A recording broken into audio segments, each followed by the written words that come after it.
Nag-asa ka ba? Dito sa Samar. Alan? Western? Kalbayo.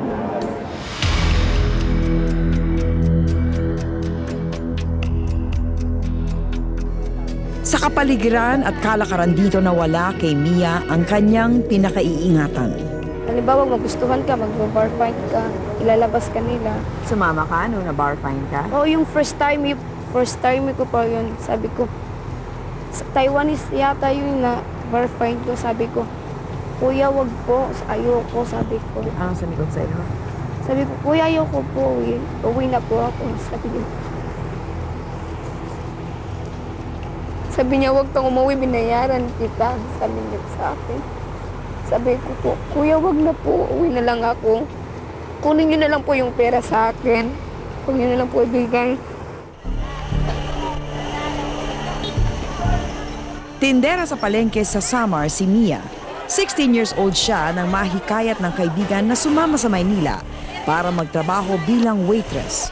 1,500 pesos ang sweldo, isang buwan. Doon sa loob na isang buwan. Isang beses na. Sa San Fernando, La Union, dinala ang magkaibigan ng isang recruiter. Kasi maraming mga bata doon eh. Yung, halimbawa yung age mo dito, 16. Doon sa kanila, 20, naghihiram sila ng live birth.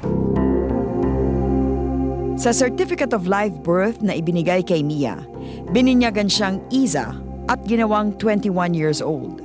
Unang gabi pa lang, isinalang na siya. Para bang binibili ka rin ng, para sa palengke, tinitinda ka rin. Inisip niyang tumakas pero wala siyang pera. Nagpagamit siya ng sunod-sunod hanggang makaipon ng 2,500 pesos. Wala pang isang linggo, nakatakas siya sa impyerno sakay ng isang bus papuntang Maynila.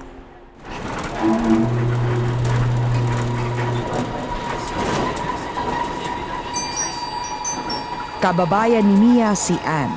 Bagong salta din sa Maynila. Nirecruit siya ng kanyang tiyahin para mamasukang waitress.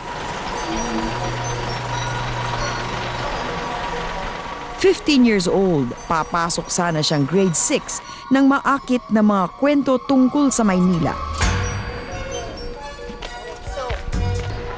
Pumuputi kahit daw ang maitim pag nagtagal na sa syudad. Excited pa ako kasi first time ko pumunta sa Maynila. Meron ka ng kaibigan na doon? Tapos lahat po yung natatrabaho doon sa bahay na yung tinatrabaho ni Wilma, halos lahat po kaibigan ko. Dala ang isang maliit na bag, baon ni Ann ang malaking pangarap para sa pamilya. Tapos sabi ko pag makarating ako doon, magpapadala agad ako ng pera. Tuwang-tuwa si Ann nang makita ang mga kaibigan, pero nalungkot ang mga ito nang makita siya. Doon siya nag-usisa. Umiyak si Jima kasi bakit daw ako sumama kay Dada Nina? Ayaw niyang magtrabaho ako. Yan sa tinatrabahoan nila. Mahirap yung trabaho daw nila kasi nangungustomer ng lalaki. Sinabi sa'yo? Opo, pumupunta daw sila ng hotel. Okay. Ano sinabi mo? Tapos umiyak din ako. Tapos pinuntahan ko si Dada Nina. Tapos sabi ko sa kanya, Dada, bakit ka pa nagsinungaling sa amin? Nagsabi siya na, sabi niya, wala ka nang magagawa kasi nandito ka na sa Maynila.